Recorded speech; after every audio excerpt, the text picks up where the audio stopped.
ಬೆಂಗಳೂರು ಮಂದಿಗೆ ಭಾರಿ good news. ನಗರದಲ್ಲಿ ಸೂಪರ್ ಸ್ಪೆಷಾಲಿಟಿ ಆಸ್ಪತ್ರೆ ನಿರ್ಮಾಣ. ಉಚಿತ ಚಿಕಿತ್ಸೆ ನಗರದಲ್ಲಿ ಎಲ್ಲಿ ಸ್ಥಾಪನೆ?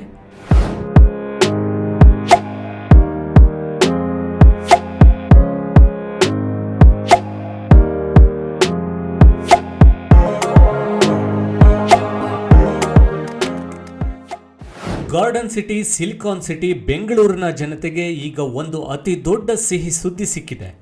ಆರೋಗ್ಯದ ವಿಷಯದಲ್ಲಿ ಬೆಂಗಳೂರು ಈಗ ಮತ್ತೊಂದು ಐತಿಹಾಸಿಕ ಮೈಲಿಗಲ್ಲಿಗೆ ಸಾಕ್ಷಿಯಾಗ್ತಾ ಇದೆ.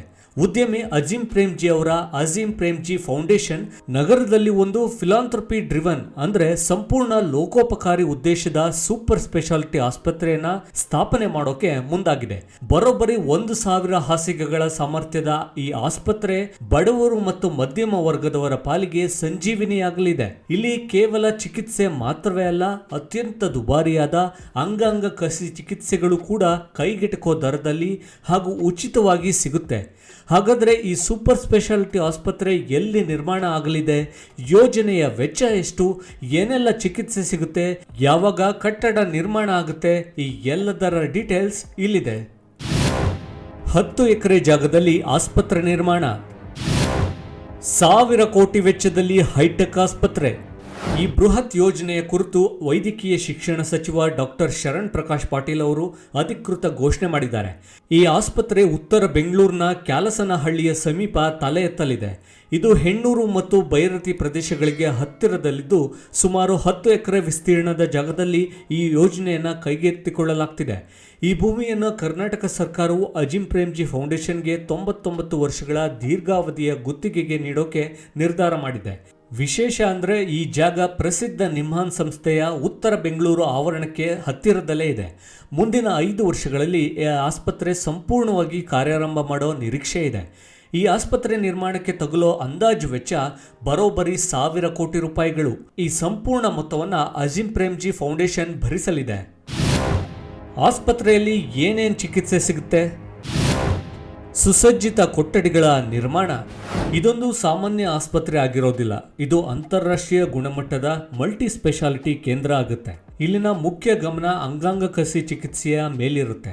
ಇತ್ತೀಚಿನ ವರ್ಷಗಳಲ್ಲಿ ಕಿಡ್ನಿ, ಲಿವರ್ ಹಾಗೂ ಹೃದಯದಂತಹ ಅಂಗಾಂಗ ಕಸಿ ಚಿಕಿತ್ಸೆಗಳ ಅಗತ್ಯತೆ ಹೆಚ್ಚಾಗ್ತಾ ಇದೆ. ಆದರೆ ಖಾಸಗಿ ಆಸ್ಪತ್ರೆಗಳಲ್ಲಿ ಇದರ ವೆಚ್ಚ ಲಕ್ಷಾಂತರ ರೂಪಾಯಿಗಳಾಗಿರುತ್ತೆ. ಬಡವರಿಗೆ ಇದು ಎಟಕದ ಮಾತು. ಆದರೆ ಅಜೀಂ ಪ್ರೇಮ್ಜಿ ಫೌಂಡೇಶನ್ ಈ ಆಸ್ಪತ್ರೆಯಲ್ಲಿ ಅತ್ಯಾಧುನಿಕ ತಂತ್ರಜ್ಞಾನ ಬಳಸಿ ಇಂತಹ ಕಠಿಣ ಚಿಕಿತ್ಸೆಗಳನ್ನ ನೀಡಲಾಗುತ್ತೆ. ಫೌಂಡೇಶನ್ನ ಆರೋಗ್ಯ ವಿಭಾಗದ ಮುಖ್ಯಸ್ಥರಾದ ಆನಂದ್ ಸ್ವಾಮಿನಾಥನ್ ಅವರು ಹೇಳೋ ಹಾಗೆ, ಸಾರ್ವಜನಿಕ ಆರೋಗ್ಯದ ಅಗತ್ಯತೆಗಳನ್ನ ಗಮನದಲ್ಲಿಟ್ಕೊಂಡು ಇಲ್ಲಿ ಇತರ ವೈದ್ಯಕೀಯ ವಿಭಾಗಗಳನ್ನ ನಿರ್ಧರಿಸಲಾಗುತ್ತೆ. ಕೇವಲ ಆಸ್ಪತ್ರೆ ನಿರ್ಮಾಣ ಮಾಡೋದಷ್ಟೇ ಅಲ್ಲದೆ ಅದರ ದೈನಂದಿನ ನಿರ್ವಹಣೆಗಾಗಿ ಫೌಂಡೇಶನ್ ಪ್ರತಿ ವರ್ಷ 350 ಕೋಟಿ ರೂಪಾಯಿಗಳನ್ನು ಮೀಸಲಿಡುತ್ತೆ. ಇದು ಆಸ್ಪತ್ರೆಯ ಗುಣಮಟ್ಟವನ್ನು ಕುಸಿಯದಂತೆ ನೋಡ್ಕೊಳ್ಳೋಕೆ ಸಹಕಾರಿಯಾಗಲಿದೆ ಅಂತ ಹೇಳಿದರು. ಉಚಿತ ಚಿಕಿತ್ಸೆ, ಸರ್ಕಾರ ಸಹಭಾಗಿತ್ವ. ರೋಗಿಗಳಿಗೆ ಉಚಿತ ಹಾಸಿಗೆ ಸೌಲಭ್ಯ. ಸಾಮಾನ್ಯವಾಗಿ ಸೂಪರ್ ಸ್ಪೆಷಾಲಿಟಿ ಆಸ್ಪತ್ರೆಗಳು ಅಂದ್ರೆ ಸಾಮಾನ್ಯ ಜನರಿಗೆ ಭಯ ಇರುತ್ತೆ. ಆದರೆ ಈ ಆಸ್ಪತ್ರೆ ಅದನ್ನ ಸುಳ್ಳು ಮಾಡಲಿದೆ. ಇಲ್ಲಿನ ಹೆಚ್ಚಿನ ಸಂಖ್ಯೆಯ ವಾರ್ಡ್ ಹಾಸಿಗೆಗಳನ್ನ ರೋಗಿಗಳಿಗೆ ಸಂಪೂರ್ಣ ಉಚಿತವಾಗಿ ನೀಡಲಾಗುತ್ತೆ. ಇನ್ನುಳಿದ ಕೆಲವು ಹಾಸಿಗೆಗಳಿಗೆ ಸರ್ಕಾರಿ ತೃತೀಯ ಆಸ್ಪತ್ರೆಗಳಲ್ಲಿ ಇರುವಷ್ಟೇ ಕನಿಷ್ಠ ದರಗಳನ್ನ ವಿಧಿಸಲಾಗುತ್ತೆ.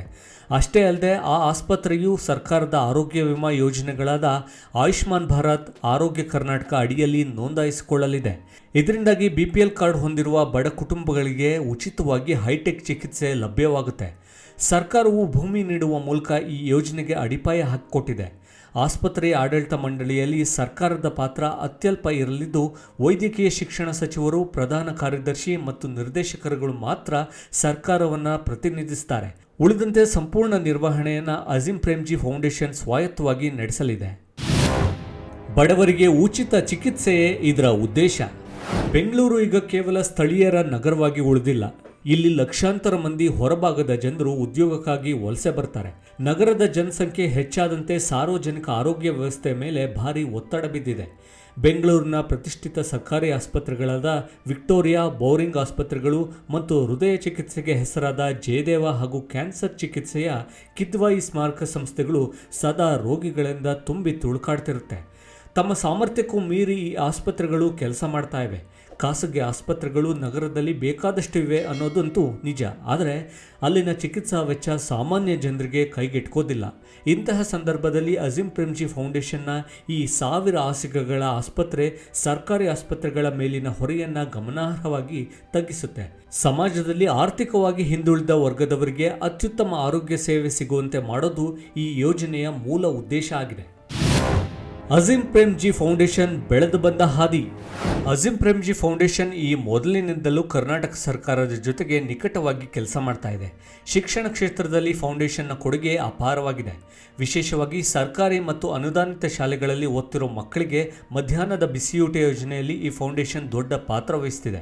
ಸರ್ಕಾರ ಮಧ್ಯಾಹ್ನದ ಊಟ ನೀಡದ ದಿನಗಳಲ್ಲೂ ಮಕ್ಕಳಿಗೆ ಮೊಟ್ಟೆ ಅಥವಾ ಪೌಷ್ಟಿಕ ಆಹಾರ ಸಿಗುವಂತೆ ಫೌಂಡೇಶನ್ ಅನುದಾನ ನೀಡ್ತಾ ಇದೆ. ಶಿಕ್ಷಣದ ನಂತರ ಈಗ ಆರೋಗ್ಯ ಕ್ಷೇತ್ರದಲ್ಲೂ ಈ ಫೌಂಡೇಶನ್ ಇಷ್ಟು ದೊಡ್ಡ ಹೂಡಿಕೆ ಮಾಡ್ತಿರೋದು ರಾಜ್ಯದ ಜನರಲ್ಲಿ ಆಶಾವಾದ ಮೂಡಿಸಿದೆ. ಇದು ಕೇವಲ ಒಂದು ಕಟ್ಟಡ ಅಲ್ಲ, ಬದಲಿಗೆ ಸಾವಿರಾರು ಕುಟುಂಬಗಳಿಗೆ ಭರವಸೆಯ ಬೆಳಕಾಗುತ್ತೆ.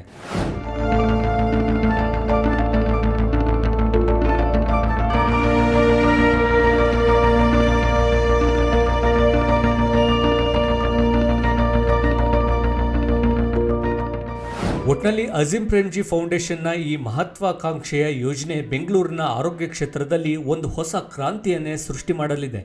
ವಿಶೇಷವಾಗಿ ಅಂಗಾಂಗ ಕಸಿಯಂತಹ ಅತ್ಯಂತ ದುಬಾರಿ ಚಿಕಿತ್ಸೆಗಳು ಬಡವರು ಮತ್ತು ಸಾಮಾನ್ಯ ಜನರಿಗೆ ಗಗನ ಕುಸುಮವಾಗಿದ್ದ ಕಾಲ ಇನ್ನು ಮುಂದೆ ಮರೆಯಾಗಲಿದೆ. ಅಜೀಂ ಪ್ರೇಮ್ಜಿ ಅವರು ಈಗಾಗಲೇ ಶಿಕ್ಷಣ ಕ್ಷೇತ್ರದಲ್ಲಿ ಕ್ರಾಂತಿಕಾರಿ ಬದಲಾವಣೆ ತಂದಿದ್ದಾರೆ. ಈಗ ಆರೋಗ್ಯ ಕ್ಷೇತ್ರದಲ್ಲೂ ಅವರು ಇಡ್ತಿರೋ ಈ ಹೆಜ್ಜೆ ಸಾವಿರಾರು ಕುಟುಂಬಗಳಿಗೆ ಭರವಸೆಯ ಬೆಳಕಾಗಲಿದೆ. ಮುಂದಿನ 5 ವರ್ಷಗಳಲ್ಲಿ ಈ ಆಸ್ಪತ್ರೆ ಪೂರ್ಣ ಪ್ರಮಾಣದಲ್ಲಿ ಕಾರ್ಯಾರಂಭ ಮಾಡಿ ಬಡವರ ಪಾಲಿಗೆ ಬೆಳಕಾಗಲಿ. ಬೆಂಗಳೂರಿನಂತಹ ವೇಗವಾಗಿ ಬೆಳೀತಿರೋ ನಗರಕ್ಕೆ ಇಂತಹ ಲೋಕೋಪಕಾರಿ ಆಸ್ಪತ್ರೆಗಳ ಅಗತ್ಯ ಬಹಳಷ್ಟಿದೆ.